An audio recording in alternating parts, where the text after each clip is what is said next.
이제 책 한 권을 좀 소개시켜 드릴까 해요. 네. 도파민 네이션이라고, 스탠포드 대학교 중독치료센터의 교수님으로 계시는, 네, 애나 렘키 교수님의 이야기입니다. 도파민 네이션의 저자이기도 한 애나 렘키 교수도 심각한 로맨스 소설의 중독자였고요. 지금 이분은 미국에서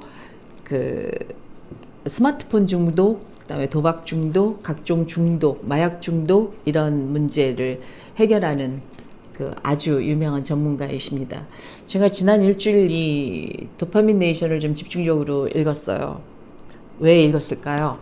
여기 제목에도 나오는데 쾌락과잉 시대에서 균형 잡기 이렇게 나옵니다.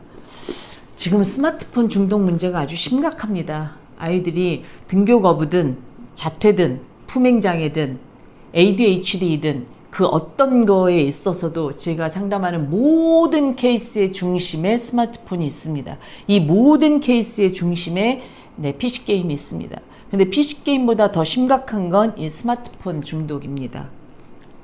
전문가들은 하루에 스마트폰을 아이가 2시간 반 이상을 쓰면 그때부터 중독으로 분류하자라고 이야기하고 있는데 지금 2시간 반 쓰는 아이들 많이 없습니다. 그럼 스마트폰이 왜 이렇게 심각하냐? 왜 스마트폰 중독이 아이들을 품행장애로까지 이끌고 가냐?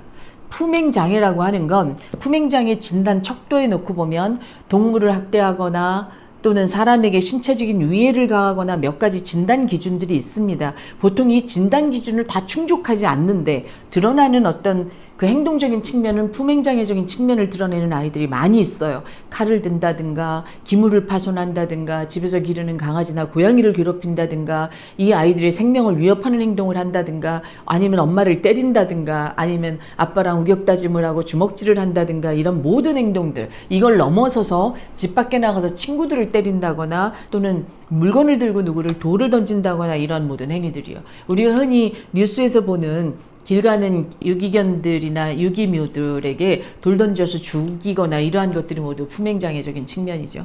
그러나 품행장애라고 진단하기에도 애매한데 품행장애적인 측면을 드러내는 아이들에 있어서 공통적인 특징은 이 스마트폰 중독입니다. 굉장한 쾌락을 주죠, 스마트폰이. 근데 쾌락은 쾌락으로 끝나지 않습니다. 자, 우리 인간의 뇌에 편도체라고 하는 부분이 있는데 이 편도체는 쾌락과 고통을 같이 담당하는 중추가 바로 편도체입니다. 같은 곳에서 담당을 한다고요. 쾌락을 5만큼 느끼면 인간은 이 편도체에서 고통을 5만큼 똑같이 느낍니다. 왜냐하면 시소게임이거든요. 시소게임. 쾌락이 이만큼 내려가면 쾌락이 끝났을 때 고통이 다시 이만큼 되는 거죠. 이 균형을 잡기가 어려운 거거든요.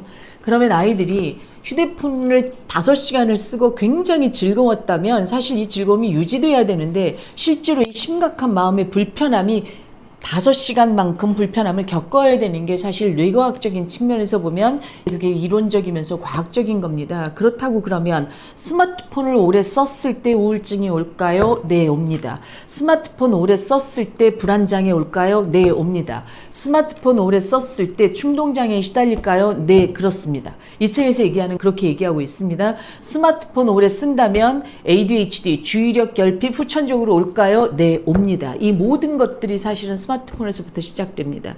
그렇다면 스마트폰 어떻게 제어할 것이냐, 이 문제에 대해서 부모들이 고민해야 되는데 이미 일관성 없는 교육으로 인해서 스마트폰을 뺏을 수도 없고 제어할 수도 없고 주었다 뺏었다 주었다 뺏었다 3시간 늘렸다 1시간으로 줄였다 다시 온종일 허용해 줬다 이걸 반복하고 오시고 나면 너무나 힘들고 오랜 시간 동안 이거를 핸들링해 가는 과정들이 정말 고통스럽게 진행이 됩니다.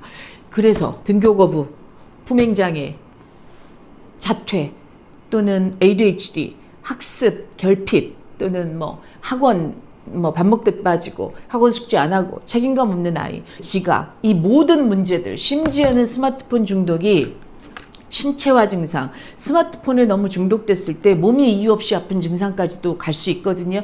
이 모든 문제에 스마트폰이 있다고 친다 그러면 가장 근본적으로 해결하셔야 될 거, 스마트폰, 탈스마트폰화 하는 것부터 시작하셔야 됩니다. 그러려면 부모의 권위가 좀 서야 되겠죠. 부모의 말빨이 좀 아이에게 먹혀야 됩니다. 그게 돼야 스마트폰이 손에서 놓게 하는 것이 가능해지겠죠. 스마트폰을 손에서 놓는 것부터 시작하십시오. 아이의 스마트폰을 안 된다면 뺏어 놓는 거에서부터 시작하시지 않는다고 그러면 나머지 모든 문제들은 해결하는 데 있어서 너무 오랜 시간이 걸리실 겁니다. 아니면 고등학교 2학년, 3학년 된 아이들에게 이야기하실 때 스마트폰 문제에 대해서 먼저 이야기하시고 스마트폰을 손에서 노는 시간에 가족과 이야기하는 시간을 가지셔야 되고 스마트폰을 손에서 놓고 엄마와 산책하는 시간을 가져야 됩니다. 무조건 스마트폰 놔라 이렇게 해서 시작될 문제가 아닌 거죠. 제가 어저께 저녁을 잠깐 선생님들이랑 먹으려고 샌드위치 가게에 내려갔는데 어머님 두 분이서 막 수다를 떠는데 한 4살, 5살 된 아이들인 것 같아요.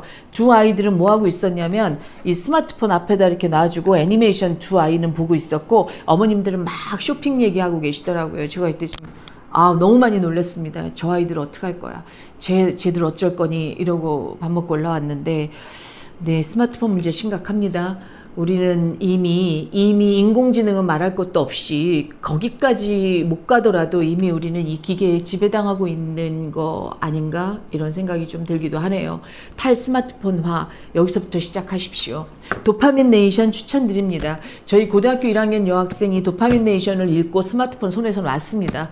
이 가정은 이 도파민 네이션 4권 사서 엄마, 아빠, 동생 다 같이 읽고 이 책 가지고 글램핑 가서 독서 토론하고 스마트폰 조절하자 가족끼리 약속했다고 그렇게 이야기 전에 들었습니다.